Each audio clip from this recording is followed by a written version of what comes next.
सूर्य देखने में बहुत सारे तरीके हैं, जिससे कि आप ये देख सकते हैं कि किसी के जीवन में वैवाहिक समस्या है अथवा नहीं है।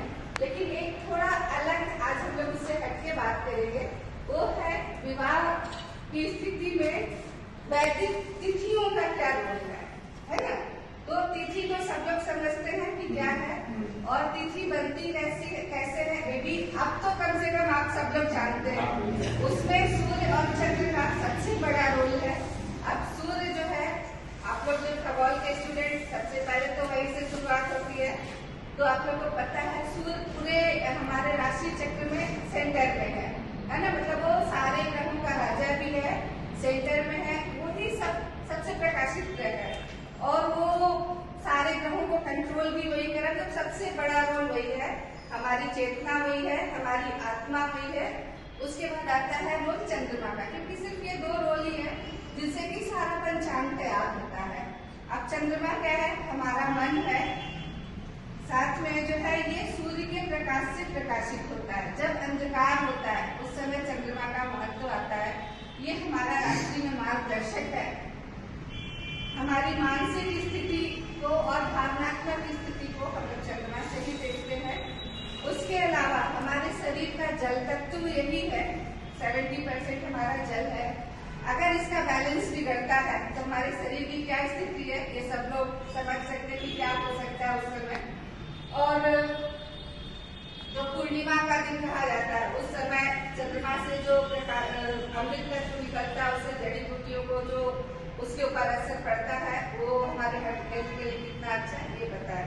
तो इसके बाद अब हम लोग चलते हैं कि पंचांग जो है इससे बनता है, सूर्य चंद्रमा की थोड़ी गति से बनता है। तिथि नक्षत्र वार करण ये सब उसके ये है। और ये जो तिथियां हैं, बहुत कम लोगों को पता है कि इन तिथियों के भी संबंधित ग्रह है। मतलब हर दो तिथि को एक ग्रह रूल करता है।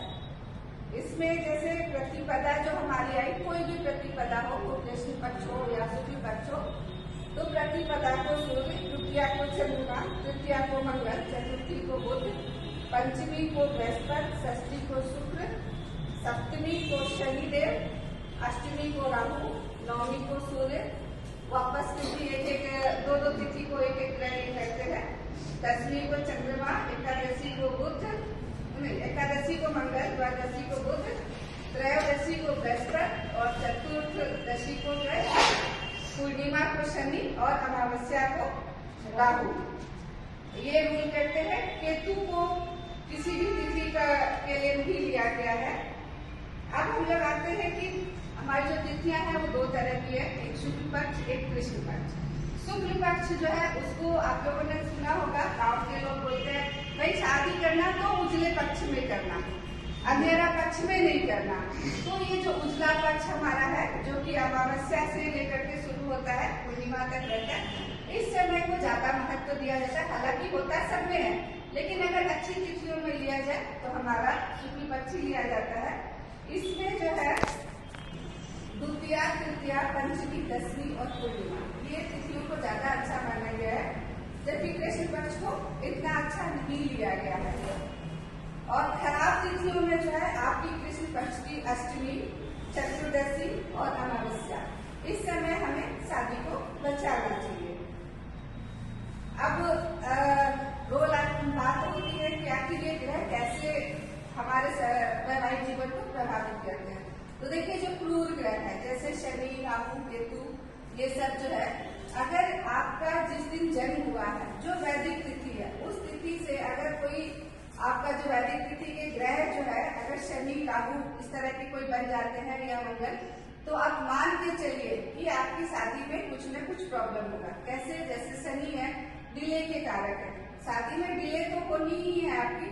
अगर वो पीड़ित हो गए, जैसे उनके ऊपर राहु की दृष्टि पड़ गई या कोई और टूट गया, ये हो गया, तो वो और भी ज्यादा डिले हो जाएगा।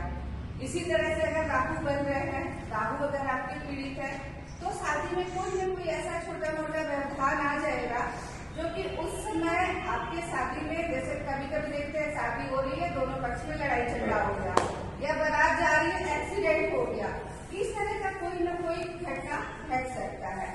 तो बाकी जो शुभ तिथि है, शुभ ग्रह जो है, जैसे आपका या बुध बन गया, लोग इतना प्रॉब्लम नहीं करते। लेकिन अगर वो पीड़ित है, किसी भी तरह से पीड़ित होने का शब्द मतलब आप लोग समझते हैं, 6-8-12 भाव में बैठ जाए या क्रूर ग्रहों से दृष्ट हो जाए, सही युक्त हो जाए कुछ, तो प्रॉब्लम आनी है। अब जैसे बुध ही है तो बड़ा अच्छा सा ग्रह, सलोना सा, राजकुमार सा, लेकिन अगर वो पीड़ित है, मंगल से दृष्ट है, शनि से दृष्ट है, अस्त है, तो मान के चलिए बुध जिसका जो रिलेशन का कारक है, मतलब आपकी शादी हो जाएगी लेकिन आप अपने रिलेटिव से किसी न किसी तरह से परेशान रहिएगा, कोई ना कोई परेशानी आएगी।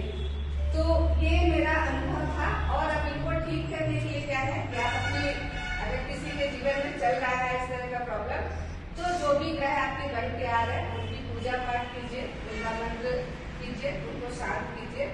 इसके अलावा उस ग्रह की शांति के साथ साथ सूर्य भी चूंकि सारे चीजों को कंट्रोल करता है, तो सूर्य की पूजा सबसे इम्पोर्टेंट है। कम से कम जल देना तो बनता ही है, अर्घ देना तो बनता ही है। इसको अगर अपने हम दैनिक जीवन में लेके आए तो शायद अपने जीवन में आने वाली छोटी छोटी जो प्रॉब्लम्स है वैवाहिक जीवन की, इससे हम लोग पार। बस आज